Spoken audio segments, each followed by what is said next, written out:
With a fascinating history that dates back to the dawn of civilization, Egypt is considered the oldest tourist destination on Earth.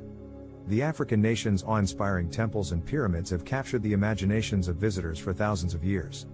Although most people come to Egypt to see its ancient sites, the natural attractions also tempt visitors. The Red Sea coast is famous for its coral reefs and seaside resorts. Traveling through the Sahara Desert, you can visit an oasis with cool freshwater streams. After the 2011 revolution and the ongoing counter-revolution, many tourists fled Egypt. This allows for a unique experience of visiting places in Egypt without the crowds. Being alone in the pyramid is now completely real. Our number 1 choice. Temple of Abu Simbel. Perhaps the most majestic temple in ancient Egypt, with its massive hewn stone facade, King Ramses II's Great Temple of the Sun at Abu Simbel was built in honor of the mighty King Ramses II. The entrance to the temple is guarded and 4 colossal statues of the pharaoh himself are carved into the mountainside. In keeping with architectural precision and selfishness, Ramses II carefully angled the entire temple and oriented it so that the sun's rays coincided twice a year, on the day of his ascension. Throne, February 21st, and on his birthday, October 21st, and illuminate the inner sanctum of the temple. This amazing natural phenomenon is a spectacular site known as King Ramses II's Festival of the Sun. Our choice number 2. Temple of Karnak and Luxor. The temples of Karnak and Luxor are among the most striking monuments of ancient history in the world. Karnak is known as one of the largest temple complexes in the world, completed by one pharaoh over hundreds of years, then by another. The Karnak complex consists of 4 separate sections, of which only part of Amon-Re is open to the public. Luxor's temples, magnificent and all, are a hugely important part of Egypt's history as they were the coronation sites of many of the country's kings. It goes without saying that a trip to Egypt would not be complete without exploring the ancient lands where these temples are located. Our choice number 3. Valley of the Kings. Located in 4,000-year-old Luxor, the Valley of the Kings is often dotted with ornate tombs built to house royal coffins containing the mummies of mighty pharaohs awaiting the afterlife. Some of the most famous tombs are those of Seti I, Amenhotep II and of course the tomb of King Tutankhamun. In total, more than 60 luxurious and lavish tombs have been unearthed. There are at least 75 tombs in Biban al-Haram, Valley of the Queens, of which about 2 are open. Deir al-Bahri, also known as the famous Temple of Hatshepsut, rises above the desert plain in a row of terraced fields. Part carved in rock, part freestanding, this is one of Egypt's most magnificent and most photographed monuments. Our choice number 4. Pyramids at Giza. As the sole survivors of the 7 wonders of the world listed by the ancient Greeks, the Great Pyramids of Giza are the world's oldest monuments.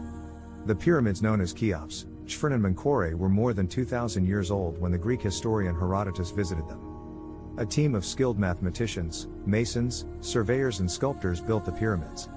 It has long been believed that 100,000 slaves were forced to move and stack the stones of the largest pyramid of Cheops.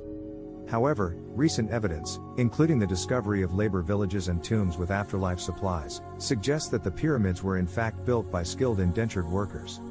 This once again shows us how the ancient Egyptians were ahead of their time. Our choice number 5. Aswan and the Temple of Philae. The picturesque city of Aswan sits on the Nile and is the starting point for both the Felucca tour down the river to Kalmombo and optional tours to Abu Simbel.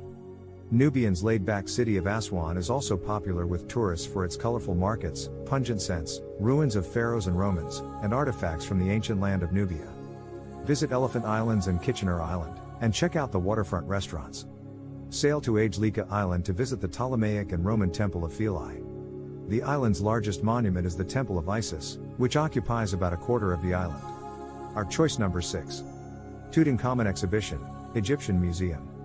Discovered intact in 1922 by Howard Carter, Tutankhamun's tomb is perhaps one of the most impressive archaeological finds. Tutankhamun lived more than 3,300 years ago during the New Kingdom period. For 2 centuries, Egypt has ruled as a world superpower and their royal family leads a lavish lifestyle. King Tutankhamun's golden burial mask and priceless treasures buried during his afterlife journey are now on display at the world-renowned Egyptian Museum in Cairo. With the opening of the new Grand Egyptian Museum scheduled for 2022, this famous mask, along with the largest display of artifacts in Egypt, is sure to attract visitors to Cairo for many years. Next. Our choice number 7. Hurghada. Along with Sharm el-Sheikh, Hurghada is Egypt's premier seaside resort, the perfect place to end your cultural adventure in Cairo, Aswan, Luxor and more. Hotels and developed infrastructure provide visitors with excellent water conditions for canoeing, deep-sea fishing, diving and snorkeling. Hurghada's central location provides access to some of the best offshore reefs in the world. Hurghada is also famous for its rich nightlife. For retail therapy, there are many shops in the city that sell fake bags and t-shirts, diving suits and the like. Not far from Hurghada are the ancient Roman quarry of Mons Porphyritus and the port of Safarga, a famously windy place and great for windsurfing. Our choice number 8. Alexandria and El Alamein. Founded by the legendary Alexander the Great, this charming city is located on the north coast of Egypt, surrounded by the beautiful Mediterranean Sea. The fact that Alexandria was once the site of the Pharos Lighthouse, although it has since collapsed, one of the 7 wonders of the ancient world, attracts visitors. You may not see this magnificent structure today, but the city is still imbued with its meaning, and a trip to the National Museum of Alexandria is sure to introduce you to its cultural heritage and past. Attraction of Alexandria. Traveling from Alexandria back to Cairo, you can also stop at the site of the most devastating battles of World War II, El Alamein. It became a place of pilgrimage for those who wanted to pay their respects to those who died in battle. The rows of graves in the various military cemeteries are a constant reminder of the tragic loss suffered by each of the countries involved. However, El Alamein is not only a somber relic of the past, but also the perfect place to appreciate life and its exciting moments. Our choice number 9. Cairo. One of the most fascinating cities and the starting point of all our excursions is Cairo. You can get a glimpse of Cairo's lesser known and most fascinating suburbs on a Backstreets of Cairo tour, dedicated to On the Go at the start of most Egypt group tours hours. Be sure to grab a bargain at the bustling Khan El Khalili market and enjoy a cup of tea at one of the nearby cafes, a great place to people watch. Another highlight is the magnificent Islamic citadel of Saladin and the Sultan Hassan Mosque, beautifully illuminated at night. When the long-awaited Grand Egyptian Museum finally opens its doors in late 2022, you can add it to your long list of reasons to visit Cairo. Traveling to Egypt on a budget and looking for free things to do in Cairo? Our choice number 10. Dendera. Dendera, located in the northern part of Upper Egypt, is one of the best preserved temple complexes located 60 kilometers north of Luxor. This vast complex covers an area of 40,000 square meters and its temples, chapels and sanctuaries have been gradually built up over thousands of years. Dendera's crowning achievement is the 2,000-year-old Hathor temple with its ornate ceiling. Take a look at yourself and see what you think.